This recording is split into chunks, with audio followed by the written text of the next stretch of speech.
Here's a quick rundown of today's top stories. Wednesday, November 27th. I'm free. Sara says she will attend the November 29 House probe into OVP fund.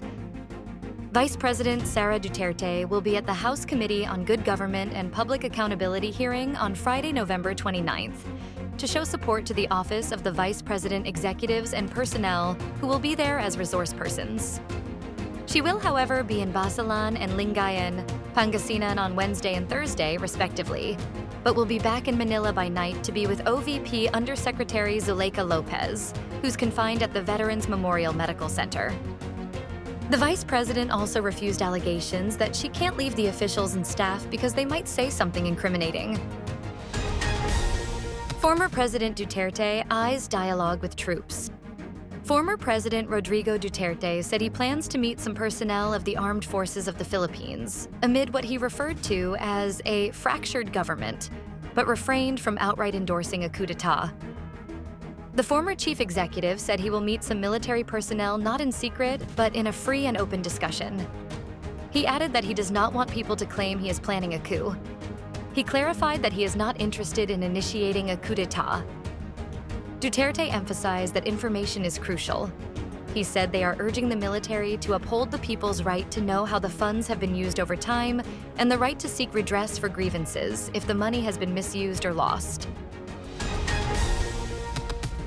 Senate approves $6.352 trillion budget for 2025 on third final reading. Voting 18-0 to 1, the Senate approved on third and final reading on Tuesday, November 26.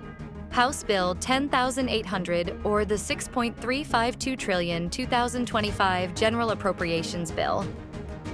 In plenary, Senator Grace Poe enumerated during the period of committee amendments how the Senate maximized the budget to secure the nation's security and prosperity, not only in 2025, but in the years ahead.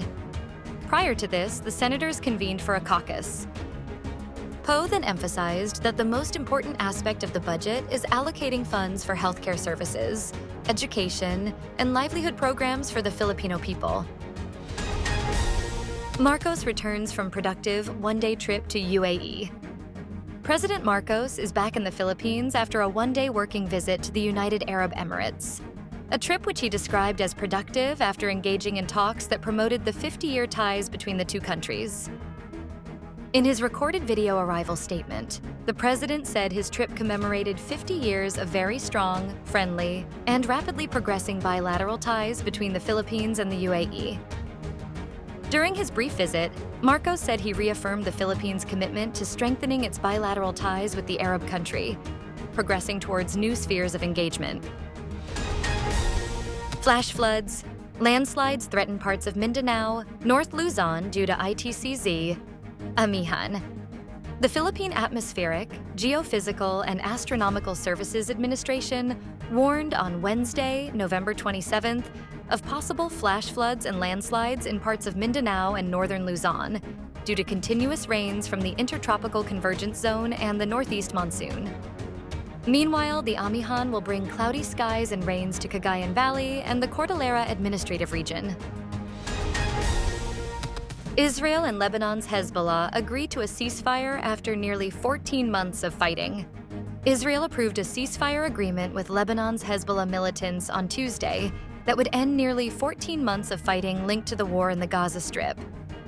The ceasefire, starting at 4 a.m. local time Wednesday, would mark the first major step toward ending the region-wide unrest triggered by Hamas's attack on Israel on October 7, 2023. But it does not address the devastating war in Gaza, where Hamas is still holding dozens of hostages and the conflict is more intractable. Stay updated with the latest news. Visit our website at www.mb.com.ph or follow us on social media. Thanks for tuning in to the Manila Bulletin Daily Rundown.